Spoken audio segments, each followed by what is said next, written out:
They gave him $85,000, walked away and said, "It better be good." So Warner Brothers paid for the record, then bought it back at 3 times the price. Make something real, because good music always finds its way.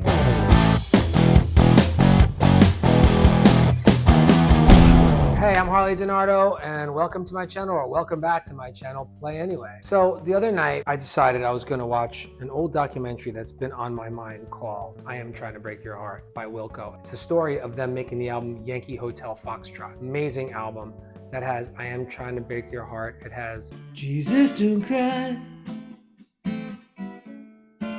You Can Rely on Me, Honey. Those are 2 of my favorite songs. I mean, they just give you the chills. So good. And Jeff Tweedy, what a voice. I mean, he has so much heart and passion in it. It's just so raw. What a songwriter. Full of vulnerability, wit, and poetry. And it's so recognizable, like instantly recognizable. When you hear anything by Wilco, you know exactly who it is right away. And to me, that's like one of the staples of a great band or artist. A little trivia here. The name Wilco stands for Will Comply, but in this film, they do anything but. When they set out to make Yankee Hotel Foxtrot, they told the label, we don't want a producer, we don't want anybody around, we want to make this ourselves, just give us the money, and we're going to sit up in our loft in Chicago, which is where they're from, and we want to make this ourselves. Nobody in the room to give them any feedback, no nothing. They wanted to make something true and pure. And Reprise Records said, okay. They gave him $85,000, walked away and said, better be good. So Wilco hunkers down in this studio. Throughout the film, you can see the kind of tension with the band, and they're arguing, and now they have all this pressure on them to deliver, but they're happy. There's no one else in the room with them to tell them what they can't do. We're making a record in a very relaxed environment with no outside input, but at the same time, we're accepting a certain kind of pressure that we're putting on ourselves. So Wilco delivers this great record filled with Americana soul, and the label doesn't get it. They're like, we want changes. We want you to go back into the studio. We need singles. We need more like commercial, tracks. And Wilco's like, no, we're done. It's mixed. Like we don't want change this. Like we're not serving that. We're good. This is the album. And Reprise said, okay, well then maybe you should be on a different label. So Reprise drops them, right? But lets them keep the album. They said, you're free to go and take the album.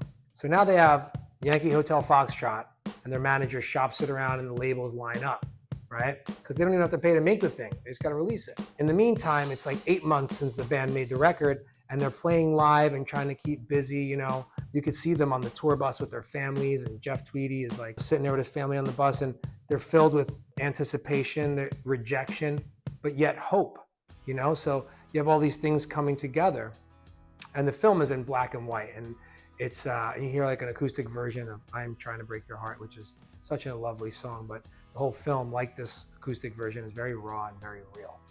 So they take this classic, which they didn't know if it was going to be a classic at that point, and then songs started to leak, and fans were already singing along at the shows to these new songs. So Wilco said, screw it, let's just make it available on our website. So they released it themselves, although eventually they did sign with Nonesuch Records, which funny enough was also owned by Warner Brothers. So Warner Brothers paid for the record, then bought it back at 3 times the price.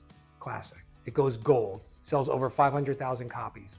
Rolling Stone calls it an instant classic and labels it as one of the top 500 best records of all time. The story here is, it's not about record contracts, it's not about gatekeepers, it's about music. How real is it?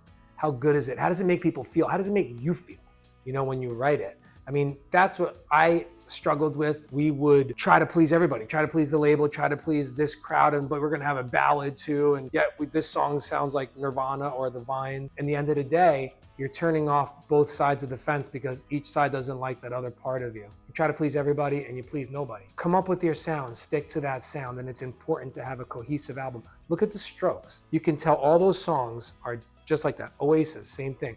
They may have slower or faster, but they're all the same thing. They please the same type of person. So stay true to yourself and just keep the aim in a single direction if you can. Like I said, it doesn't matter if you do slower or faster, it's just gotta be in the same vein. And the moral of the story here is, don't listen to what people say. Ignore the gatekeepers, ignore the politics, ignore the contracts. Make something real, because good music always finds its way. I'm Harley. If you like this channel and you like what you see, you like this video, please subscribe. I'd really appreciate it. And ring the bell. That way YouTube lets you know when I have a new video out. All right, I'll see you in the next video.